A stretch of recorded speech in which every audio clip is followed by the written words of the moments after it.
আমি আপনাদের সামনে দীর্ঘ রাজনৈতিক বক্তৃতা হয়তো দিতে পারতাম, সময় পার করতে পারতাম, কিন্তু আমি আগেই বলেছি, আবারও বলছি, আমি বিশ্বাস করি এই মুহূর্তে বাংলাদেশের মানুষ কথামালার রাজনীতি আর চাচ্ছে না। তারা একটি পরিবর্তন চাচ্ছে, প্রতিশ্রুতি চাচ্ছে না, বরং প্রতিশ্রুতির বাস্তবায়ন চাচ্ছে। জনগণ এখন সুস্থ পরিকল্পনা গ্রহণ এবং প্রতিশ্রুতির বাস্তবায়ন চায়, এবং জনগণের সেই প্রত্যাশা পূরণের লক্ষ্যে বিএনপি জনগণের জীবন মান উন্নয়নের সুনির্দিষ্টভাবে কতগুলো পরিকল্পনা গ্রহণ করছে। বহু কিছু করার আছে, বাট শুরু করতে হবে এক জায়গা থেকে, এবং যেগুলো বেসিক জিনিস আমরা সেখান থেকে শুরু করতে চাই। গতকাল ছাত্রদল আয়োজিত অনুষ্ঠানে শিক্ষার্থীদের কর্মসংস্থান নিয়ে কিছু পরিকল্পনা তুলে ধরেছিলাম। আজ যুব সমাবেশে, যুবদলের এই সমাবেশে আপনাদের মাধ্যমে দেশের যুব সমাজের উদ্দেশ্যে আরো কিছু আমি পরিকল্পনা তুলে ধরেছি আপনাদের সামনে। আহ, এই পরিকল্পনাগুলো বাস্তবায়নের জন্য কিন্তু প্রয়োজন আমাদের জনগণের সমর্থন। শুধু জনগণের সমর্থনই প্রয়োজন নয়, একই সাথে প্রয়োজন সমগ্র বাংলাদেশের জনগণের সহযোগিতা। প্রয়োজন বিএনপির প্রতি জনগণের রায়। কারণ আমরা মনে করি জনগণই বিএনপির সকল রাজনৈতিক ক্ষমতার উৎস। জনগণের রায় বিএনপি রাষ্ট্র পরিচালনার দায়িত্ব পেলে আমরা যত দ্রুততার সাথে সম্ভব এই পরিকল্পনাগুলো বাস্তবায়নের কাজ শুরু করব।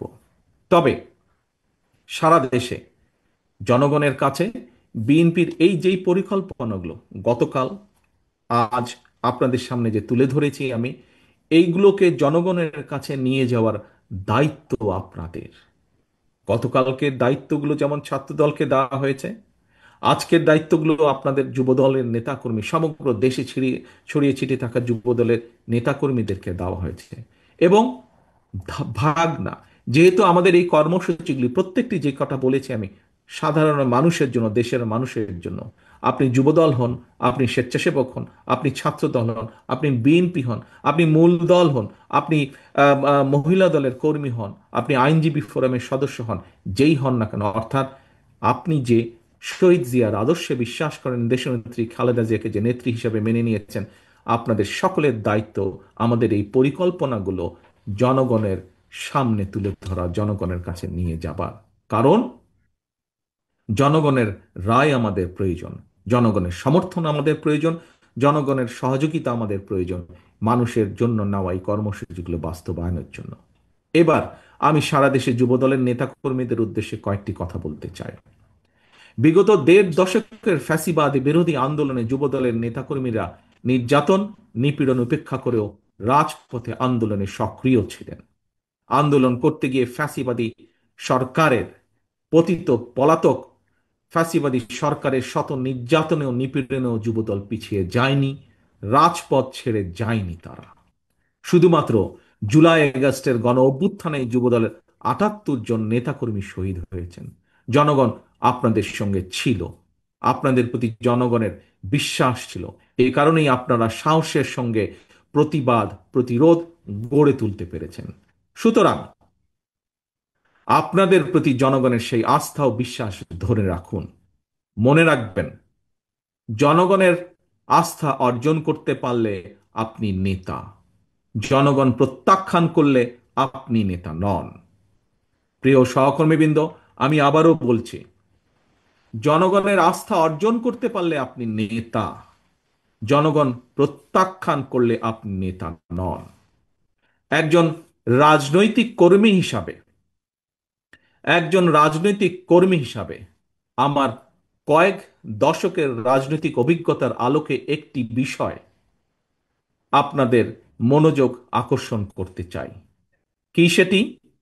সেটি হলো, দয়া করে আমার এই অভিজ্ঞতাটি মন দিয়ে শুনবেন, খুব সংক্ষিপ্ত। সে অভিজ্ঞতাটি কি? সেটি হলো, প্রশাসনিক সহায়তায় নেতৃত্ব হয়তো প্রদর্শন করা যায়, কিন্তু জনগণ সহায়তা করলে নেতৃত্ব দেওয়া যায়। আমি আবারও বলছি আমার অভিজ্ঞতাটি যুবদল সহ সকল পর্যায়ের নেতাকর্মীদেরকে। প্রশাসনিক সহায়তায় নেতৃত্ব হয়তো প্রদর্শন করা যায়, কিন্তু জনগণ সহায়তা করলে নেতৃত্ব দেওয়া যায়। মনে রাখবেন, মনে রাখবেন, আপনাদের প্রতি জনগণের সমর্থন থাকার কারণেই পলাতক স্বৈরাচারের প্রশাসন কিংবা আইন শৃঙ্খলা বাহিনী আপনাদেরকে, যুবদলের নেতাকর্মী সমর্থকদেরকে রাজপথ থেকে দূরে রাখতে পারেনি। সুতরাং আপনাদের প্রতি আমার আহ্বান, জনগণের আস্থায় থাকুন, জনগণকে আস্থায় রাখুন।